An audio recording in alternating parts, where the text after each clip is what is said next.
Proverbs 31. We're going to take a little break from our study on Philippians because I just felt drawn to this passage. I shared this with a much smaller group at the church some years ago, and I've wanted to use it in a bigger context. And we're going to do that this morning. Just open your Bible to Proverbs 31, verses 10 to 31. I want to speak on the subject, She's the One, because I think that's the message of Proverbs 31. And before we're done, I'll explain that. As you know, one of my heroes is Winston Churchill. I think I've watched Dark Star now 4 times and counting, and I'm about to take a book on that movie with me on a trip soon. But he's one of my heroes. He's this kind of little pudgy, irrepressible figure who during the Second World War, more than any other figure, I believe, stemmed the tide of Nazism. He rallied the world to indeed save Western Christian civilization. And yet, he was asked on one occasion what he considered his greatest accomplishment. And here's what he said: "My greatest or most brilliant accomplishment was my ability to persuade my wife to marry me." It's a great line. They met in 1908. He was 33, she was 23. They've had 5 children, and their marriage lasted some 50 years till death separated them. In fact, on another occasion, at I think a cocktail party in London, the question was raised, if you could come back as someone else, who would you like to come back as? To which again Churchill replied, "I'd like to come back as Mrs. Churchill's second husband."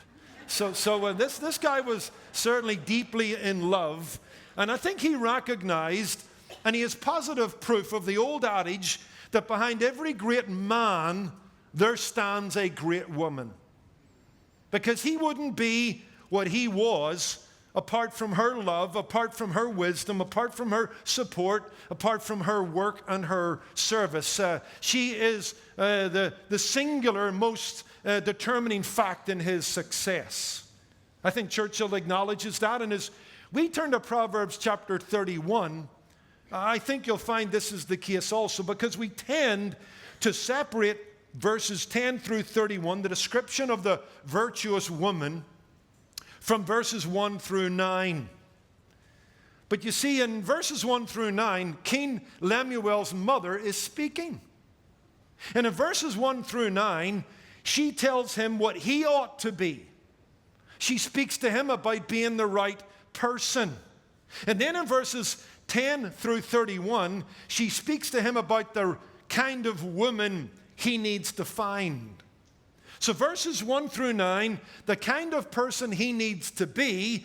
Verses 10 through 31, the kind of woman he needs to find.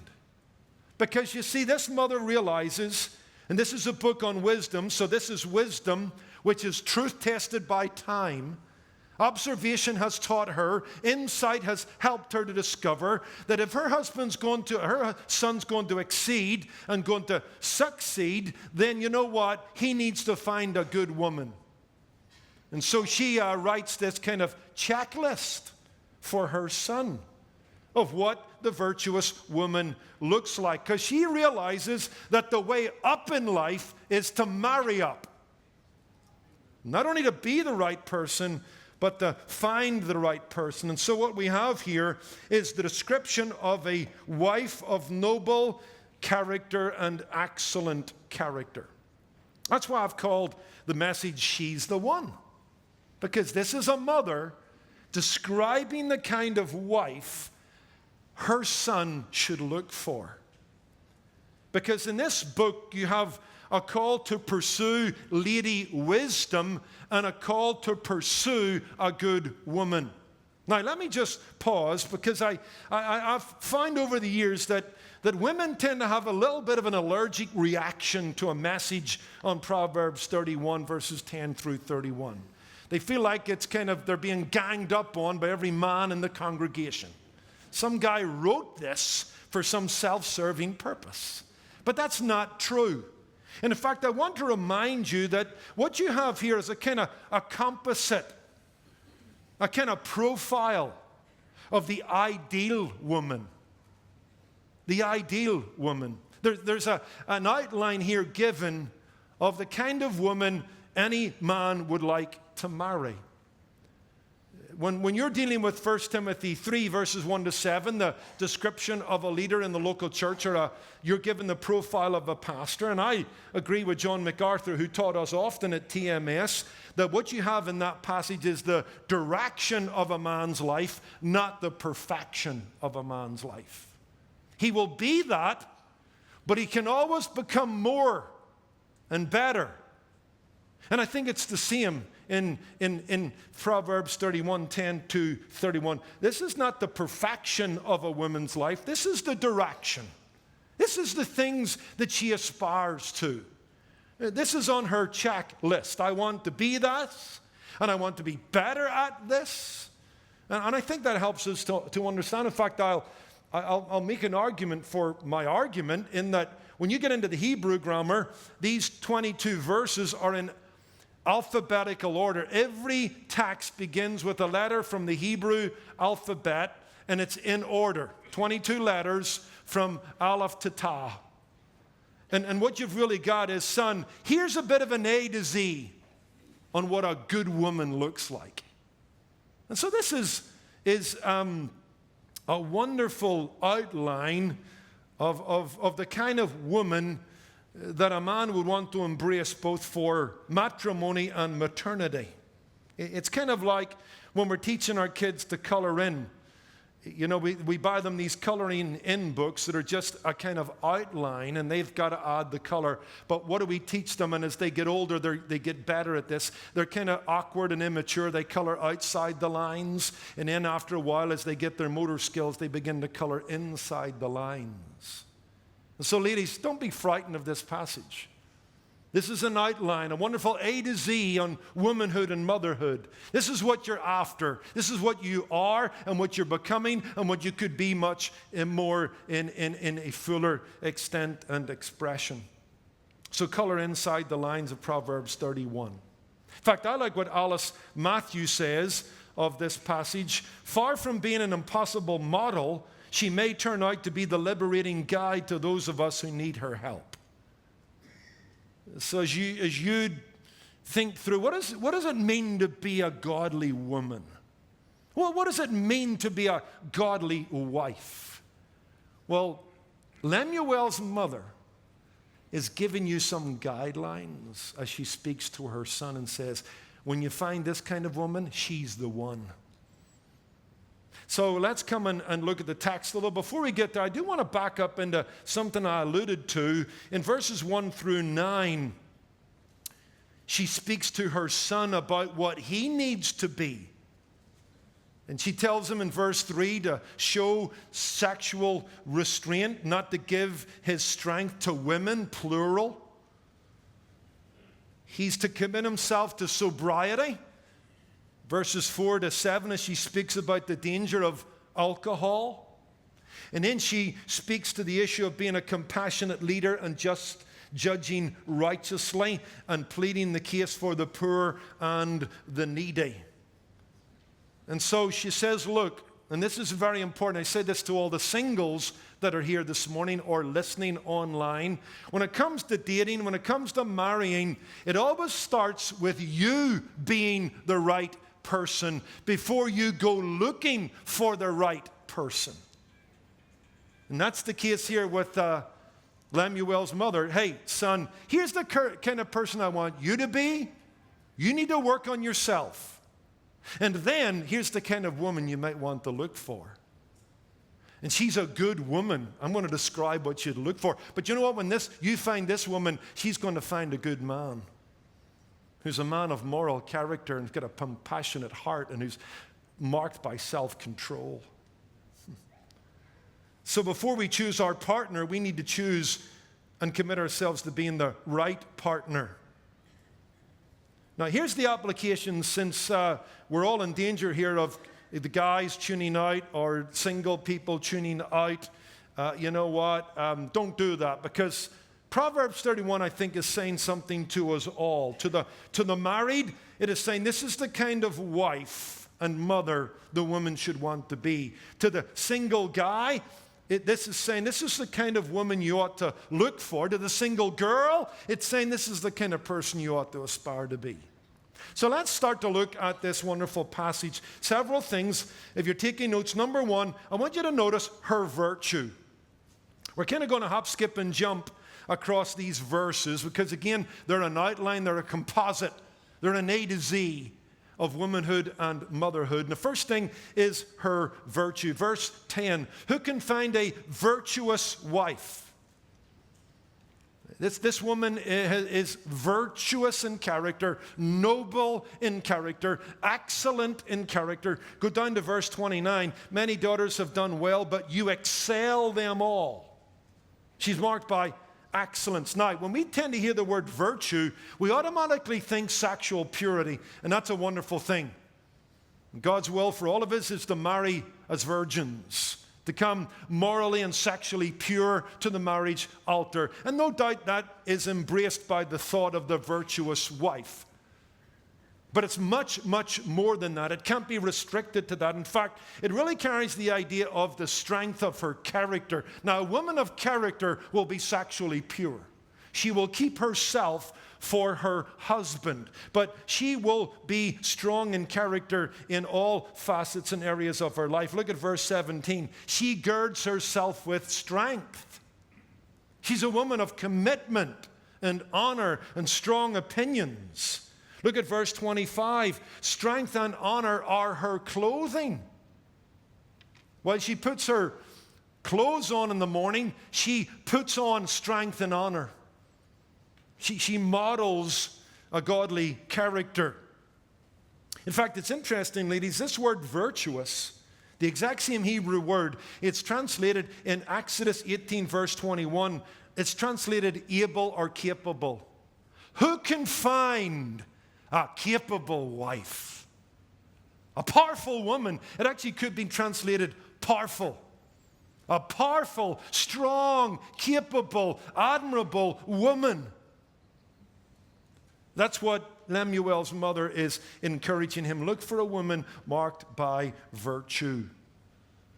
And you know what? Her strength and her character in its commitment is directed especially to her husband and to her family. Look at verse 12. She does him good, speaking of her husband, not evil, all the days of her life.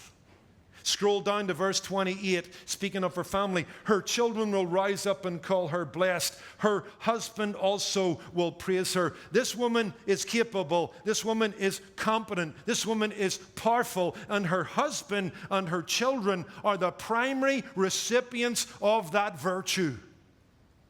Their lives are enriched greatly by it. In fact, when it comes to her husband, three things. She adds reassurance to him. Verse 11, the heart of her husband safely trusts her. She adds riches to him. Verse 11, he will lack no gain. It's an interesting word. Actually, Longman, in his commentary in Proverbs, tells us that's a military term. It means to plunder in war. To plunder in war, to enrich yourself in war. And yet it's applied here to the man who's married to this capable, virtuous, excellent wife. She will help him plunder life, where he can enrich himself and squeeze out of life all its goodness. She will not only add reassurance, not only add riches, she will add reputation. Look at verse 23. Her husband is known in the gates when he sits among the elders of the land. Let's get a little bit of historical background. In that day, the movers and the shakers, the city council, the people of wealth and the businessmen always met at the gate of a city. That's where business was transacted. That's where law and order was applied. And you know what it's saying? That this man, the husband of this woman, the virtuous woman, has a great reputation. And she has enhanced his reputation. She doesn't detract from him in any way. So bottom line, she fits into his life and makes him more fit for what God has called him to be and to do. This husband excels because he's got an excellingly good wife. I was reading the story of an older couple who were sitting around the breakfast table, and the husband said to his wife, he says, you know what, Betsy, when I think about it, when we had that car accident, you were with me. And when I tripped, remember that day I tripped and broke my ankle, you were with me. And you know what, when I was given that bad doctor report, you were with me. He says, now that I think about it, Betsy, you've been nothing but bad luck. Well, I'm not sure you can read life that way, but I'll tell you this, the excellent wife is not bad luck to her husband. He's hit the jackpot with this woman because she's worth more than rubies. We'll hold that thought for a little later. She's excellent. She excels. She enriches his life physically, emotionally, spiritually. She is strong. She is spiritual. She is a substantial woman. She's his cheerleader, his advisor, his lover, his helper. Genesis 2:18, it is not good that man should be alone. I will make for him a helper comparable to him, his equal. But someone who will help him excel. And you know what? That's the virtuous woman. She's strong, capable, admirable. And she directs her giftedness and her energy towards the blessing of her husband and the blessing of her children, because he will praise her at the gate and her children will rise up to call her blessed. One of the men in Proverbs commentary said this: life is difficult enough for a man who makes his way in this world without adding to it the burden of a wife who does not understand or support him. But that's not the virtuous woman. In fact, throughout the book of Proverbs, men are warned against women who can be a distraction and a drain. The nagging wife. The beautiful-looking woman who is without discernment. She's described as a pig with a silver ring in its nose. There's something attractive about the ring, but still a pig. And you know, that sounds like terrible language. That's Proverbs. A beautiful woman, but no discernment, not wise. The seductress is mentioned, who's got words that taste like honey, who says to the man, you know what, my husband's away, your wife's not here. Let's lie together. This book warns against women who will distract and drain, but by contrast, a virtuous woman brings strength and excellence and benefit to her husband. In fact, I was reading about a couple of years ago a book on the marriage of Billy Graham and Ruth Bell Graham, and the more I read Billy's life, the more I'm impressed by his wife. Quite a lady in and of herself. She's the daughter of missionaries to China. In fact, when she went to Wheaton College, she had a desire to go back to China and serve as a missionary. She was a woman of strength and gospel commitment. She had a sense of what God wanted in her life until one evening a lanky North Carolina boy asked her to go to Handel's Messiah at Wheaton College, and they begin to fall in love.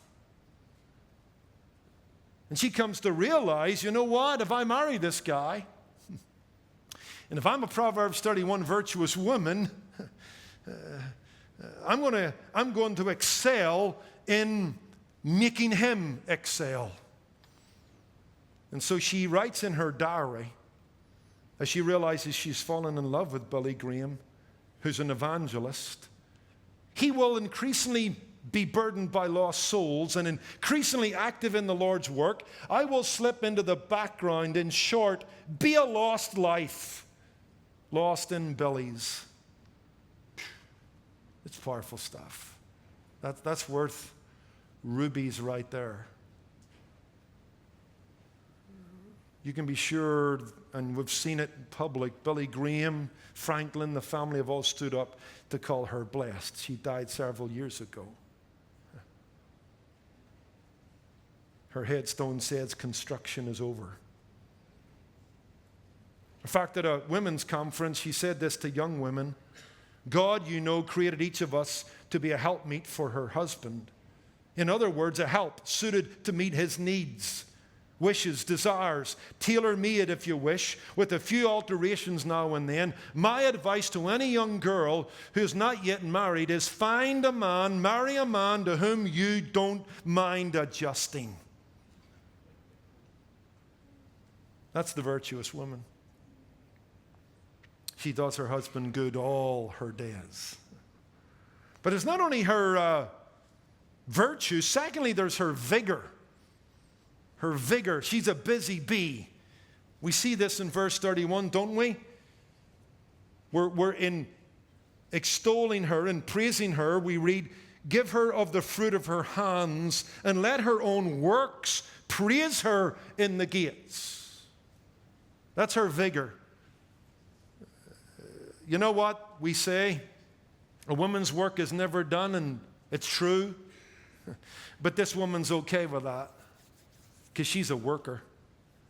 She's a busy bee. She has a zest for life. She has an irrepressible desire to bless her family. She's the opposite of the sluggard and the lazy person in Proverbs 6, verses 6 to 11, who fold their hands.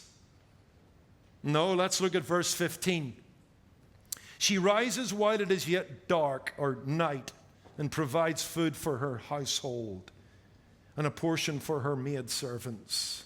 She's up early, getting the breakfast ready for her husband, for her children, for the laborers and workers around what would assume is some kind of farm or vineyard. Look at verse 27. She watches over the ways of her house and does not eat the bread of idleness. You won't find her at 10:30 in the morning with a box of chocolates watching some kind of dopey soap opera. It's not the kind of woman she is. No, she doesn't eat the bread of idleness. She takes care of the home. She's up early, getting everybody ready for the day. And not only that, but look at verse 21. She is not afraid of snow for her household, for all her household is clothed with scarlet. What's that saying? It means in the summer, she's thinking about autumn. In the autumn, she's thinking about winter. And she realizes the snow's coming. So the family needs a new wardrobe, and she's either buying it or making it. She's got vision. She's orderly, and she's disciplined. You know, she doesn't get up every day wondering what she's going to do. She not only knows what she's going to do today, she knows what she's going to do tomorrow. She's thoughtful. The future doesn't scare her. Look at verse 25. Strength and honor are her clothing, and she shall rejoice in a time to come. Some translations have it, she laughs at the future. She doesn't get overwhelmed. She's a hard worker. She's up for it. She doesn't get overwhelmed because she's orderly. She plans ahead. She doesn't let things pile up. Doesn't get lost in the moment. She doesn't panic in a given situation because she has been there. She has done that. And frankly, she laughs at the future. Bring it on. This woman works inside and outside the home. She serves others. She puts the welfare of her husband and her children above her own comfort. She seeks to glorify God as a woman who fears the Lord, verse 30, by reflecting his image. God is a worker, and we are made in the image of a working God. Remember what Jesus says, my Father works and I work. And this woman looks at her domestic duties and work outside the home as a way in which to glorify God and reflect the character of God and show that she's a woman that fears God. In fact, her work glorifies God, verse 30. Her work blesses others, verse 28. Her work exercises dominion on the earth, verse 16. Her work restrains and damages the effects of the fall, verse 20 and verse 12. Bottom line, she's a worker. Inside and outside the home. And she's not afraid of that. There are typically two kinds of people. There are those who see themselves as sinks into which everybody else pours their energy, makes them feel good, or those who see themselves as faucets, they existing to fill someone else's sink. This woman's a faucet. Her husband and her children and her neighbors and the poor and the maidservants, they're her sink. And she just pours herself there. I like the two teenagers who were talking, and one said to the other, I'm worried about my dad, worried about my mom. Well, what do you mean? Well, I'm worried about my dad. He works night and day, 6 days a week, round the clock, to pay the bills, to buy us some nice stuff. And I think he's saving up to send me to college. Mom, she never stops. She helps Dad, she helps me. She's got a little time for herself. She cleans, she cooks.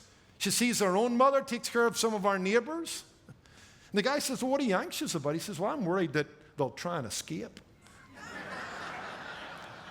And well, you know what? You should be worried. If you have a mother or if you have a wife who's anything like the woman described in Proverbs 31, don't fear the day she escapes. Because she's such a blessing in the work that she does. Here's the third thing, her versatility. Very interesting. Her versatility. This woman excels. Okay, we've seen that. Did you notice that? Verse 29, you excel above them all. And she excels inside the home. We've talked about that. She sews, she cooks, she sees the winter coming and takes care of the family. She takes care of all the ways of the house. She's very competent, very capable in the home. But she not only excels in the home, she excels outside the home. This is her versatility. I want you to notice that in verses 16 and 24, she seems to be involved in commerce. It may be related to some degree to the home, but not exclusively. Look at verse 16. She considers a field and buys it. And from her profits, she plants a vineyard. She's astute. She's got a good business head. So she, does a work, builds it up, sells it, makes a bit of money, buys a vineyard, and so on and so forth. I want you to notice that. Look at verse 24. She makes linen garments and sells them and supplies sashes for the merchants.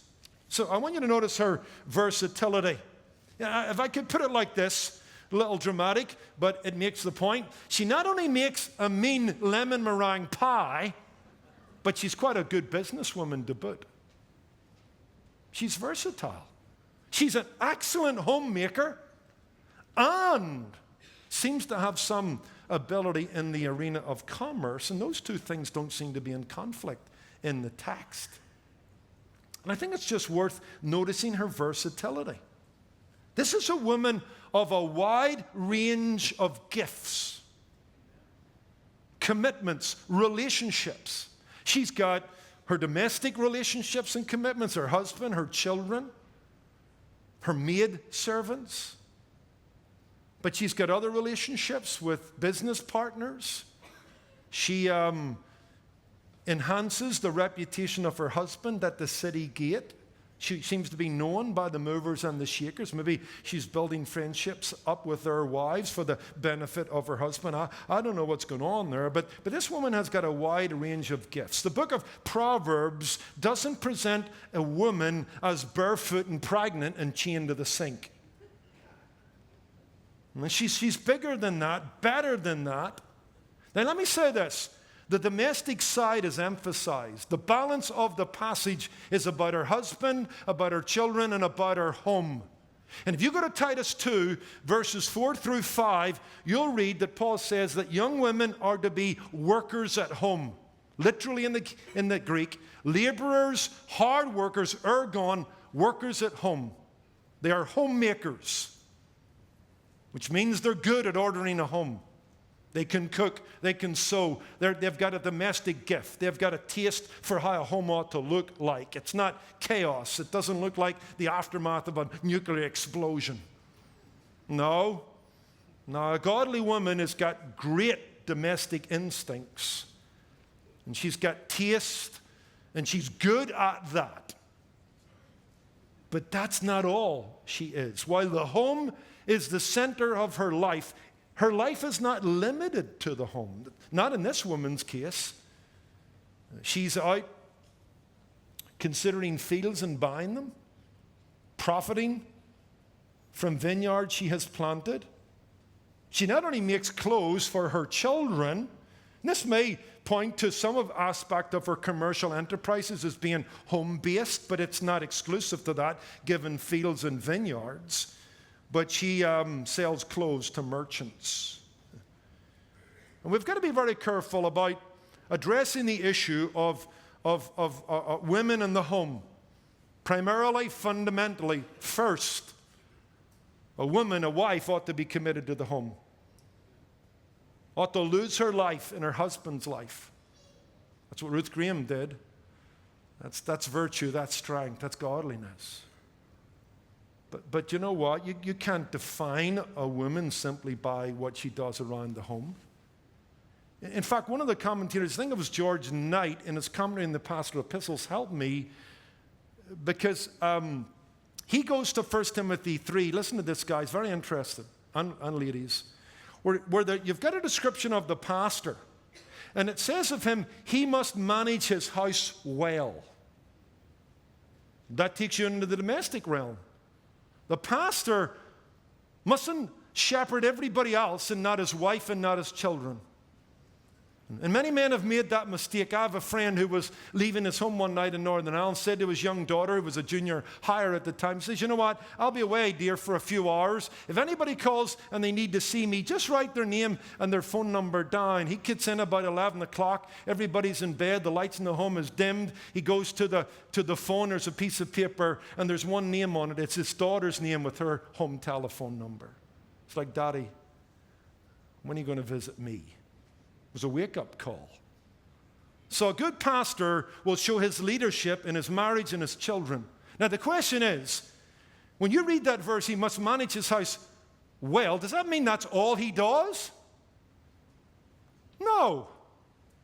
And I don't think you can read Titus 2, verses 4 and 5 as she's a worker at home to mean that's all that a woman does. That's what she does first. That's what she does in many ways best. That's what she gives her strength and her excellence to. But as time allows, alongside her husband, not to the detriment of the family, she's got a range of gifts and abilities that can give expression, even in the world of commerce. I think that's very different, ladies, if you want to have a little discussion with yourself. I think that's very different from a career woman.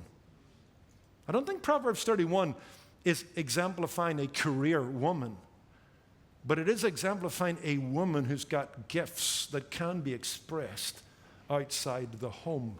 And I think that's wonderful. I love this woman's versatility. She doesn't have one string on her bow. She's gifted in so many areas. Remember in 2016 when Bernie Sanders was running for president? I know you want to forget that, but let me go back there for a couple of years. Just 2016, Bernie's running. We see him along with all the other candidates. And after a while, even the media that might have been a little pro-Bernie Sanders, they all admitted that he really was a single issue candidate. Because, you start him off here, but he always ends up there. Whatever question you ask him, at some point, he'll get about talking about the evils of Wall Street and big banks and the bailout and the 1% where all the wealth is. And he's all about wealth inequality, which is basically just socialism and wealth distribution, by the way. It's wrong. But that's beside the point. My point is this: he was a single-issue candidate. And I think when it comes to describing the role of a godly woman, be careful in how you present it to your daughter, or how I preach it, or how we embrace it as a church. it isn't a single issue description. Because the woman of Proverbs 31 is versatile. Okay, let's keep moving. Not only her virtue and her vigor and her versatility, I want you to see her vivaciousness. Love that word, vivaciousness. She was vivacious. Just means that she was lively.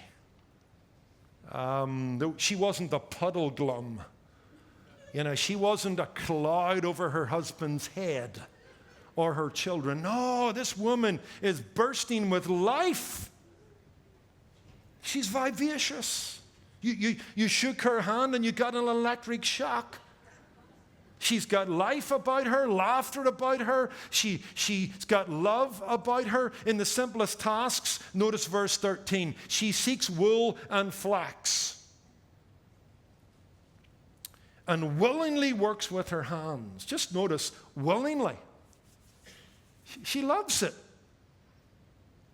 She's got a joy about the simplest task, whether she's darning some clothes that need repairing, or she's quilting, or she's crocheting something, something for the kids. Crocheting, man. Crocheting. You know as little about that as I do, but but you get the point. She just loves it. She's just happily about her business. Look at verse 25. We talked about this. She shall rejoice in a time to come. Or I love the paraphrase. She laughs at the future. She's capable. Nothing phases this woman. You bring it on. I can do it by God's grace and strength. She brightens everybody's life. She doesn't rain on people's parties. She's part of it. Look at verse 28. Her children rise up and call her blessed. If so many happy memories of Mom, the laughter, the joy, the wisdom, the sacrifice, the love. Her husband praises her. She's a cheerful soul. She's vivacious. She has a medicine cabinet in her home, I'm guessing. Whatever the equivalent to Advil and Tylenol, she had it. But she was the greatest medicine.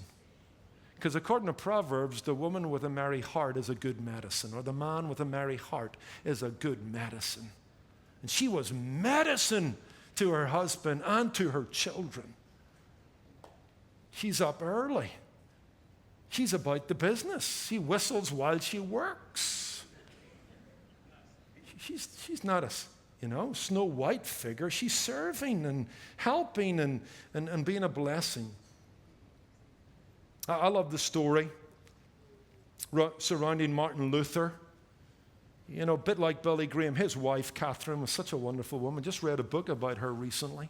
Such an interesting woman. She was a runaway nun because the Protestant Reformation brought about the restoration of marriage within the ministry. Catholicism had taught celibacy. Luther said that's crazy. And so all his friends get married off, and before it's long, he's married to Catherine, a runaway nun who escaped a monastery in a barrel of fish. And so she's a wonderful woman. Good homemaker, businesswoman too, ran a little bit of the farm, made him his beer. All interesting things. True, Bill. She had her own recipe for his beer. But here's the issue. One day Luther gets depressed, kind of down in the dumps. He's walking about with his, looking at his feet. This goes on for a day or two until one morning he comes down to the breakfast table and Catherine's dressed in black from head to toe. She was dressed in kind of funeral apparel. And he assumes, is there somebody that's died I don't know about? So he says, Catherine, who's dead? To which she replies, God is dead, Martin. He says, what do you mean? Don't talk silly, woman. God's not dead. Well, she says, I know that, but you're sure acting like he is. And she really lays into him about his bad mood and his depression and his down in the dumps and tells him, you need to start living your theology. God's not dead. He's our refuge and strength and present. and a present help in a time of trouble. And she lifts him out of the depression. That's why Matthew Henry, the Puritan, said of this woman, she enjoys a constancy and firmness of mind, has spirit to bear up under crosses and disappointments. She's vivacious. In fact, just can't miss this opportunity. Back to Ruth Bell Graham, Billy's wife. One night she's hosting a bunch of ladies, and as is the case sometimes, this one particular woman took over, loved to talk about herself.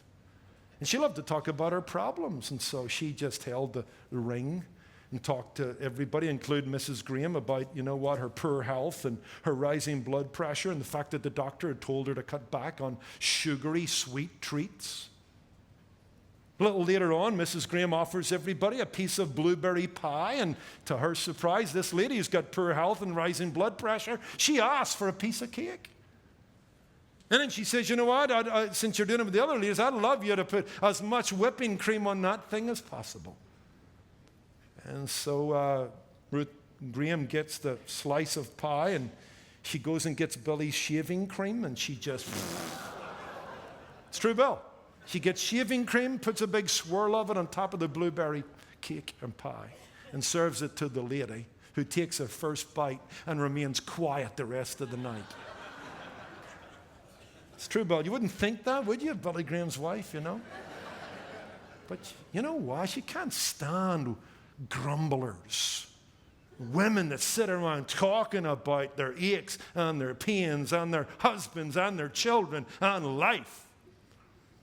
You know what? You deserve some shaving cream in your gullet. That's what ought to be going on. And so she's like, no, godly women are vivacious. Of course there's problems. Of course there's tears. Of course there's challenges. But you know what? They overcome that. They live in the power of the life of God.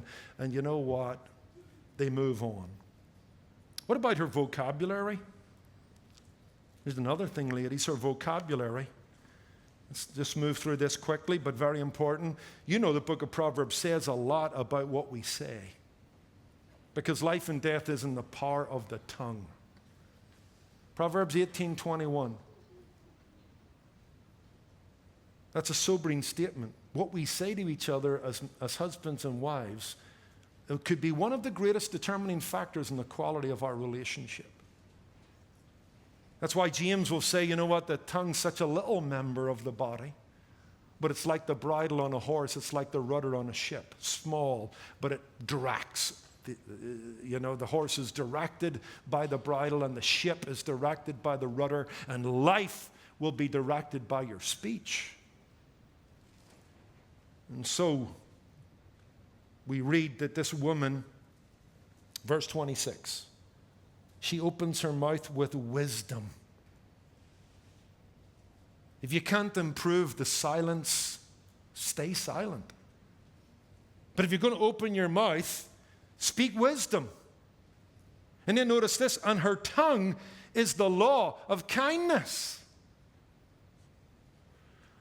She's the polar opposite of the nagging wife.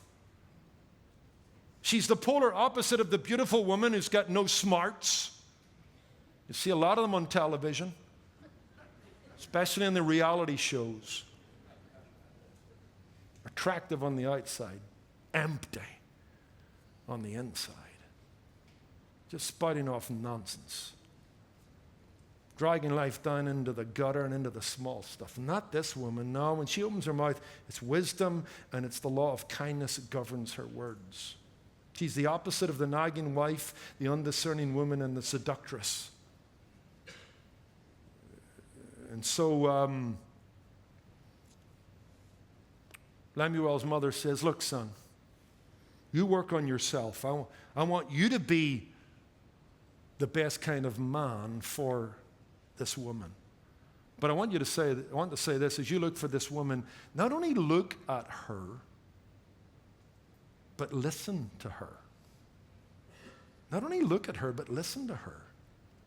What's she like in her speech? In fact, you can study the book of Proverbs and you can find all kinds of advice on on how to speak.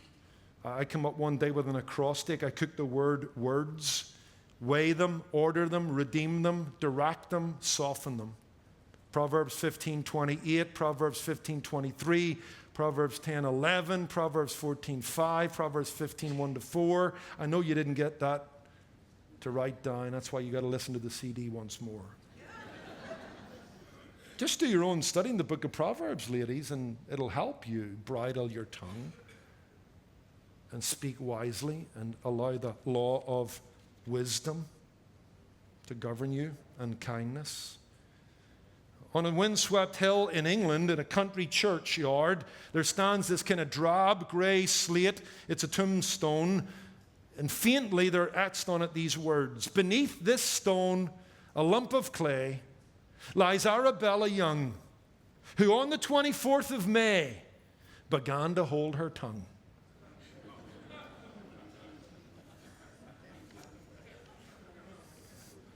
All right, you want me to move on? Her value. Love this. It's getting really good now, ladies, from this point on, okay? We've kind of challenged you. It gets good from this point on. We're going to two more thoughts: her value and her veneration. What about her value? Now, we could have said this very early on in our study, but I've kept it for now, because when we see what this woman's able to do in her speech, in her industry, in her versatility, in her work ethic, in loving her husband, in giving herself to the home, when you add it all up, it's priceless. Look at verse 10. Who can find this capable, strong, virtuous wife? Well, if you do, her worth is more than rubies. It's just a way of saying priceless. You can't put a value on this. She's a rare find. Who can find a virtuous woman? There's not a lot of them out there, but they are out there. And when you find her, man, you hit the jackpot. You hit the jackpot, guys. Because she's rare, but she does exist. And her worth is more than rubies.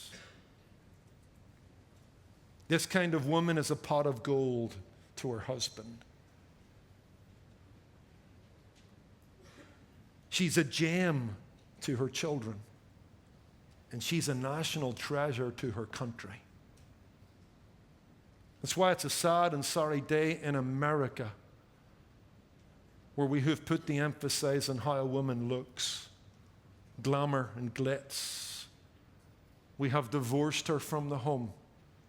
We want her to come out from under male leadership. All the opposite of Proverbs 31. We depreciate that in our culture. But as we come to the Bible, we don't let the world press us into its mold. This is God speaking through Lemuel's mother, and this is the kind of woman that a man wants to find, and when he finds her, he will treasure her. You going to treasure your wife today, guys? Are your children going to treasure their mother today, guys? And you should be leading them in that, because she's worth anything you're going to give her. In fact, anything you're going to give her is not enough, although she needs to be content. I'm only kidding. Sorry. That was a joke, man. But what you're going to give her is not enough. Not enough. Because of her value. It's a bit cheesy, but I do like the story of the man who was called in for a complete audit of his taxes. And the IRS agent asked him, I've really got a problem with your tax return. In fact, it's really in the area of deductions that you're claiming. And he says, well, can you give me an example? He says, yes, I can. Let's begin with your claim on depreciation of your wife. Well, you know what? You can't claim that, for starters. And secondly, if you've got a Proverbs 31 woman in the sense that she aspires to be that, remember, this is an outline. This isn't wooden. This is dynamic.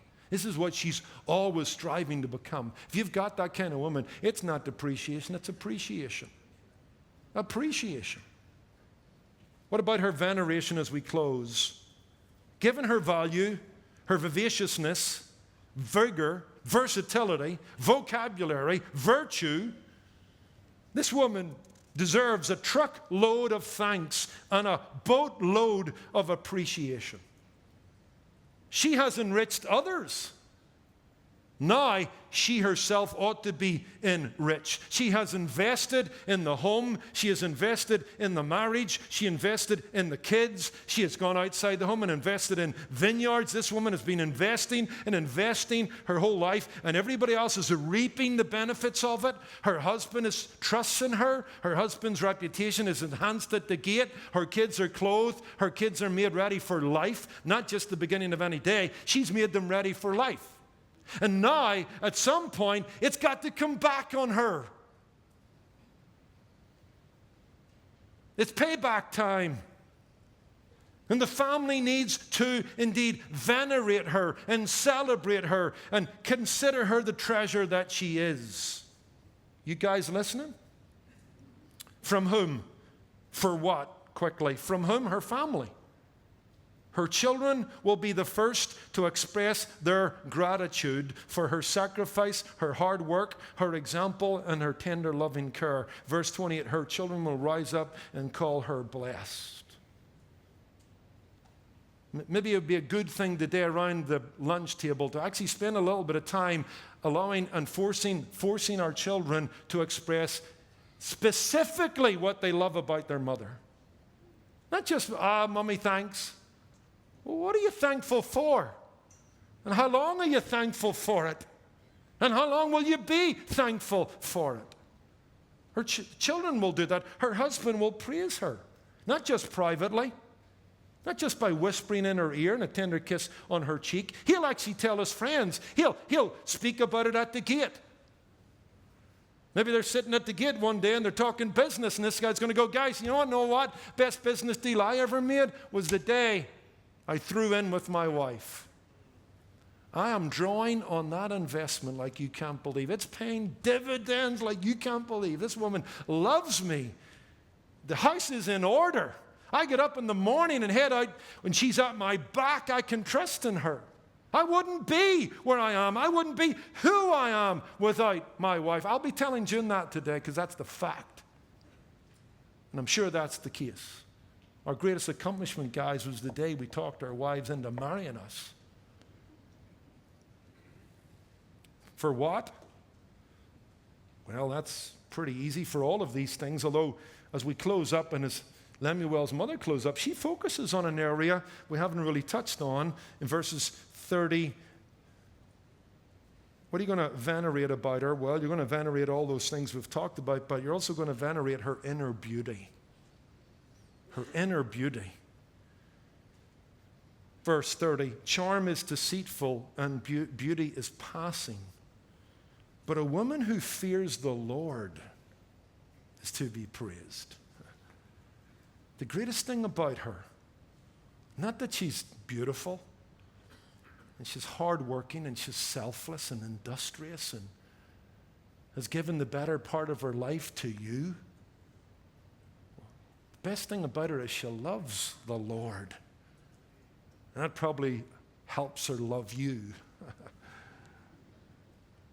She's a godly woman. If I may put it like this, she's known for how she lives rather than how she looks. And interesting, ladies, isn't it? We've got this description of this woman, but I know nothing about her, neither do you. Is she brunette or blonde? Is she tall? Is she short? Is she fat? Is she skinny? I have no idea. Maybe the inference would be, and certainly beauty's in the eye of the beholder anyway, but hey, she may be marked by beauty. But Lemuel's mother, who's old herself, she realizes, I got to tell you, son, beauty passes. The law of gravity takes over. And Father Time catches up with us all. I get it. So, look beyond the physical attraction, which is part of life, part of romance, part of getting together.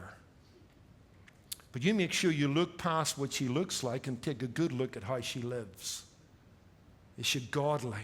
Is she a woman of prayer? Has she got a heart for the work of God? She may be charming and she may be stunningly beautiful, but the real attraction is her total commitment to God. She's a woman that fears the Lord. That's the beginning of wisdom, isn't it? Chapter 1, verse 7. I love Titus 2, verse 10, where Titus says to the believers there, adorn the doctrine of God. Ladies, the word there means cosmos, the world. And it also gives us our word cosmetics. Adorn the doctrine of God. Or you could read, beautify, make attractive the doctrine of God. That's what this Proverbs 31 woman does. She's not only attractive, you can tell from this woman would dress well and look well. You know what? She would catch your eye.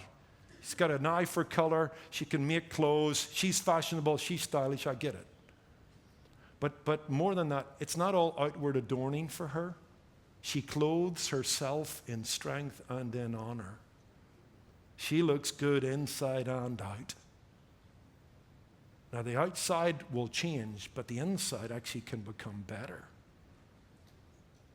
Her image is taken from God's image. His glory fuels her passion. His grace animates her works. His holiness fosters her humility. His joy underwrites her cheerfulness. As the team comes up, I'll finish with a story about a little boy I read about who wanted to buy his mum a nice dress for Mother's Day. And so he was in a small town and he scooted down to the local department store and wasn't sure what to buy off the rack. And so a nice lady started to help him and said, well, what are you looking since? Well, I want to get a dress for my mom. It's Mother's Day. And she says, well, we need to start out with the size before we pick the style. And what size is your mother? Well, he says, I've no idea, really. She says, is she tall? Is she short? Is she thin? Is she fat? Oh, he says, I'd put it like this. She's perfect. She's just perfect. Going off that, the lady picks a really nice style in a size 10.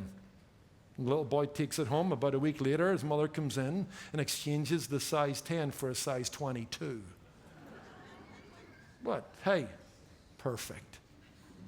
Perfect. Because you see, the charm of his mother is not the cut of her clothes, not the price of her dress, not the size. She's perfect because she's loved him and sacrificed for him and cared for him. And that makes it perfect. All our mothers are perfect in that sense because they've done that for us in a selfless way that could cause every man to praise his wife and every child to stand up and give honor to their mother. Remember, this is the goal. This is the outline. Color inside the lines, ladies. Become this ever more and ever more. Let's pray together. Thank you, Lord, for our time in the Word this morning. Thank you for this day together in your house. And we join with our culture because it's a good cause in celebrating motherhood. We certainly celebrate it as defined by your word, not the culture. We don't take our view of women or motherhood from the silver screen or the glossy magazine. But we come to your ancient word that will stand forever. And we pray indeed that every woman in this congregation would aspire to this. Every husband encourage his wife to be this, every young woman to become this, every young man to find this in his life partner. Lord, we have held the mirror up. Help us to take some time to look at ourselves in the mirror, and I'm sure there's things to fix, there's things to be happy with. We just pray for every woman, every wife and every mother that's here this morning. Bless them. We thank you for them. They enrich us. Our greatest accomplishment was talking them into marrying us. We pray that today we would just take a little slice of our day to venerate them and value them. But may it spill over into more days than one, For we ask it in Jesus' name. Amen. Let's stand and sing.